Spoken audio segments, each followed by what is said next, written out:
ముఖ్య నేత 5 సోదరులు ఎన్నికల్లో పోటీ చేయలేదు. చట్టసభల్లో సభ్యులు కాదు. ఐఏఎస్, ఐపీఎస్ కాదు. సర్కారు కొలువు చేయడం లేదు. కానీ ప్రభుత్వంలో రాజ్యాంగేతర శక్తిగా ఎదిగారు. బిగ్ బ్రదర్స్ పేరుతో దర్జాగా అధికారం చెలాయిస్తున్నారు.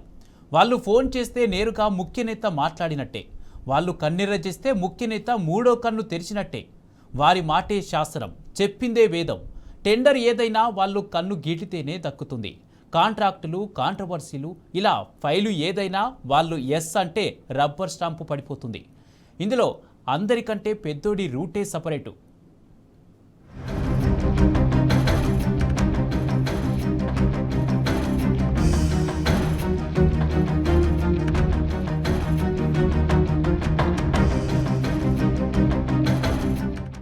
కొడంగల్కు ఎమ్మెల్యే ఉన్నా అక్కడ రాజకీయం చేసేది మాత్రం పెద్దోడేనని ప్రచారం జరుగుతోంది. నియోజకవర్గానికి మకుటం లేని మహారాజుగా ప్రకటించుకున్నారని కాంగ్రెస్ శ్రేణులే చెబుతున్నారు. మహబూబ్నగర్ జిల్లాలో అధికారిక కార్యక్రమం నిర్వహిస్తే కలెక్టర్తో సమానమైన కుర్చీ వేయాల్సిందే, కేబినెట్ స్థాయి భద్రత కల్పించాల్సిందేనని అధికారులే చెబుతున్నారు. నియోజకవర్గంలో ఏ చిన్న పని జరగాలన్నా, ఏ అధికారి బదిలీ కావాలన్నా పెద్దోడు గ్రీన్ సిగ్నల్ ఇవ్వాల్సిందేనని ప్రచారం జరుగుతోంది. అధికారులతో సమీక్షలు నిర్వహించడం, టెండర్లను ప్రభావితం చేయడం వంటి ఆరోపణలున్నాయి. ఆయన ఫోన్ చేస్తే ఎలాంటి పనైనా కావాల్సిందేనని చెప్పుకుంటున్నారు. నియోజకవర్గ కాంగ్రెస్ పార్టీలో ఇదే పరిస్థితి ఉందని, నియామకాలన్నీ ఆయన చెప్పినట్టే జరుగుతున్నాయని ప్రచారంలో ఉంది. ప్రభుత్వంలో రాజ్యాంగేతర శక్తిగా మారి కంటి చూపుతో వ్యవస్థను శాసిస్తున్నారనే విమర్శలున్నాయి. తన సోదరుడి వద్ద ఉన్న కీలక శాఖల్లో మాత్రమే కాకుండా ఇతర మంత్రుల శాఖల్లోనూ జోక్యం చేసుకుంటున్నారనే ఆరోపణలొస్తున్నాయి. తమ శాఖలపై పెద్దోడి పెత్తనం మీద మంత్రులు అనేకసార్లు ముఖ్య నేతకు ఫిర్యాదు చేసినట్లు సచివాలయ వర్గాలు తెలిపాయి.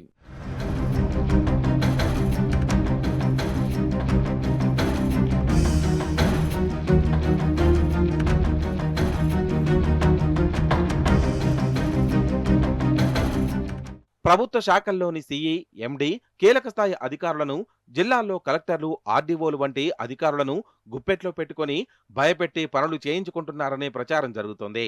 మంత్రులు చెప్తే అధికారులు ఆలోచిస్తారేమో గాని పెద్దోడు చెప్తే మాత్రం క్షణాల మీద చేసి పెడుతున్నారని చెప్తున్నారు. కోటి నుంచి 100 కోట్ల వరకు ఎలాంటి ఫైల్ అయినా తీసుకుంటున్నారనే ప్రచారంలో ఉంది. Future city, industrial land transformation policy వంటి ప్రభుత్వ నిర్ణయాలతో పాటు ఆదిబట్ల సీలింగ్ భూముల వ్యవహారం నుంచి మంచిరేవుల భూ కుంభకోణం వరకు పెద్దోడి కనుసన్నల్లో జరిగినట్లు ఆరోపణలున్నాయి. అత్యంత వివాదాస్పదమైన నాదర్గుల్ భూ వివాదంలో బాధిత రైతులు తనను కలవాలని పెద్దోడు హుకుం జారీ చేశాడని పోలీసులు బ్రోకర్లతో సమాచారం పంపుతున్నాడని తెలుస్తోంది. భూమాత పోర్టల్లో నిషేధిత జాబితాలో చేర్చిన 100 ఎకరాల భూములను టార్గెట్ చేసి సెటిల్మెంట్లు చేస్తున్నట్లు చర్చ జరుగుతోంది. రంగారెడ్డి జిల్లా గండిపేట మండలంలో ఎల్ఏజీ నెంబర్తో నిషేధిత జాబితాలో ఉన్న భూములను గుర్తించి రైతులతో సెటిల్మెంట్ చేసుకుని నిషేధిత జాబితా నుంచి తొలగిస్తున్నట్లు విశ్వసనీయ వర్గాల సమాచారం. రాష్ట్రంలో హైరైజ్ భవనాల నిర్మాణం ఈ ప్రాంతంలో ఎక్కువగా జరుగుతోంది.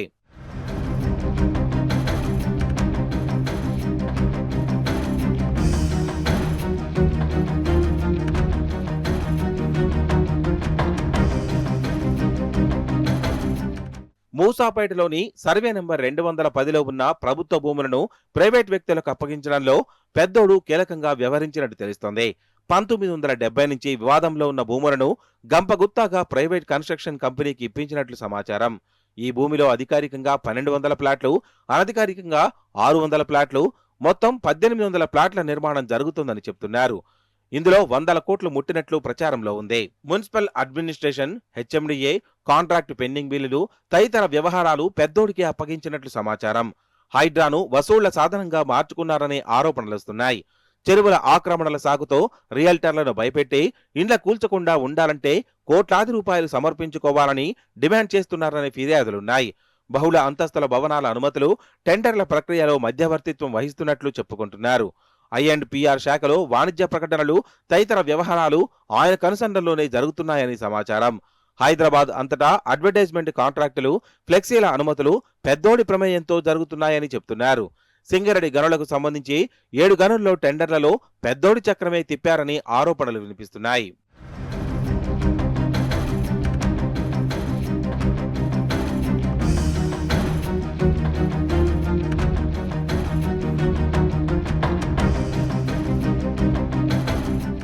రాష్ట్రంలో కాంగ్రెస్ పార్టీతో రహస్య స్నేహం చేసే ఒక జాతీయ పార్టీకి చెందిన నేత పెద్దోడికి భూదందాల్లో సహకరిస్తున్నట్లు ప్రచారంలో ఉంది.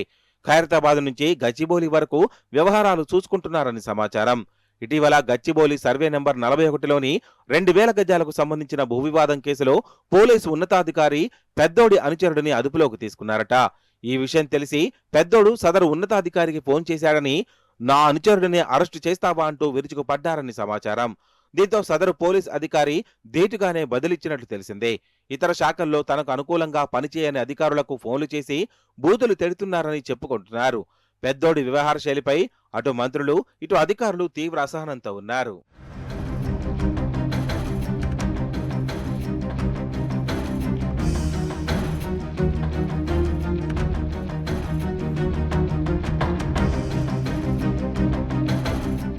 కొంతమంది సివిల్ సర్వెంట్ అధికారులు పెద్దోడి అడుగులకు మడుగులెత్తుతూ జై హుజూర్ అంటున్నారని, అందుకే ఆయన మరింత రెచ్చిపోతున్నారని పలువురు కింద స్థాయి అధికారులు వాపోతున్నారు. అనధికారిక, అనైతిక, అక్రమ కార్యకలాపాలను అరికట్టాల్సిన వారే మంత్రులను పక్కకు పెట్టి ప్రైవేట్ వ్యక్తులకు దాసోహం అవడం ఏమిటని ప్రశ్నిస్తున్నారు.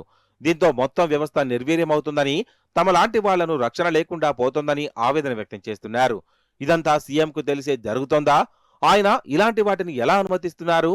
ఐఏఎస్లు, ఇతర ఉన్నతాధికారులు మంత్రుల ఆదేశాలను పట్టించుకోకుండా ప్రైవేట్ వ్యక్తులు చెప్పినట్టుగా పనిచేస్తుంటే ప్రభుత్వ ప్రధాన కార్యదర్శి ఏం చేస్తున్నారనే ప్రశ్నలు తలెత్తుతున్నాయి.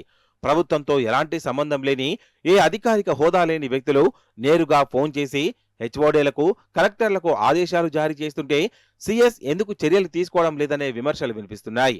ఒక వ్యక్తి దుందుడుకుతనం వల్ల రాష్ట్రంలో మొత్తం పాలనా యంత్రాంగమే భయపడే స్థితికి చేరుకుందని, దీనివల్ల భవిష్యత్తులో ఏమైనా విపరిణామాలు జరిగితే ఎవరు బాధ్యత వహిస్తారని సదరు మంత్రులు అడుగుతున్నారు.